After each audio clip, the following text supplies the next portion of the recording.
दोस्तों, ये दुनिया बहुत सारी अजीबोगरीब चीज़ों और रोचक तथ्यों से भरी हुई है और इंसान में भी हमेशा नई चीज़ों को जानने की जिज्ञासा रहती है। इसलिए जब भी वह कुछ देखता है तो उसके बारे में जानकारी लेना शुरू कर देता है। लेकिन कुछ चीज़ें ऐसी भी होती हैं जो रोज़ हमारी आंखों के सामने होती हैं, फिर भी उनसे जुड़ी बातों पर हम ध्यान नहीं देते। ऐसे ही कुछ हैरान कर देने वाले रोचक तथ्य हैं जो आपकी रोज़मर्रा की ज़िंदगी से जुड़े हैं। शायद ही आपने कभी इन पर ध्यान दिया हो।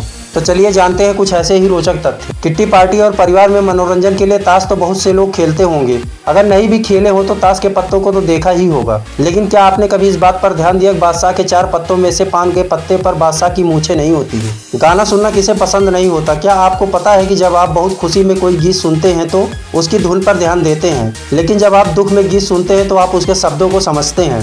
क्या आपने कभी महसूस किया है कि जो सोचते हुए आप सोए हैं, नींद में भी आपको वही महसूस हो रहा है? क्योंकि अगर हम सोचते हुए सोते हैं तो नींद में भी आपका दिमाग सोचता रहता है, जिससे जागने के बाद भी आपको ताजगी का एहसास नहीं होता है और आप थका हुआ महसूस करते हैं। एटीएम कार्ड का तो अधिकतर हर कोई इस्तेमाल करता है। एटीएम मशीन आने के बाद पैसा निकालना लोगों के लिए बहुत आसान हो गया। लेकिन कभी आपने सोचा कि एटीएम कार्ड का पिन 4 अंकों का ही क्यों होता है? शायद आपको लगता होगा कि 4 अंकों को याद रखना आसान होता है इसलिए। हाँ, ये कुछ हद तक सही भी है, लेकिन इसके पीछे भी एक रोचक कहानी है जो शायद आपको पता नहीं होगी। एटीएम मशीन को बनाने वाले व्यक्ति ने सबसे पहले एटीएम मशीन के लिए 6 अंकों का पिन बनाया था, लेकिन उनकी पत्नी को इसे याद रखने में दिक्कत होती थी, इसलिए उन्होंने बाद में इसे 4 अंकों का कर दिया। तो दोस्तों, जानकारी अच्छी लगी तो वीडियो को लाइक शेयर करना ना भूलें और ऐसी इंटरेस्टिंग जानकारी के लिए चैनल को सब्सक्राइब करके हमारे परिवार का हिस्सा बने।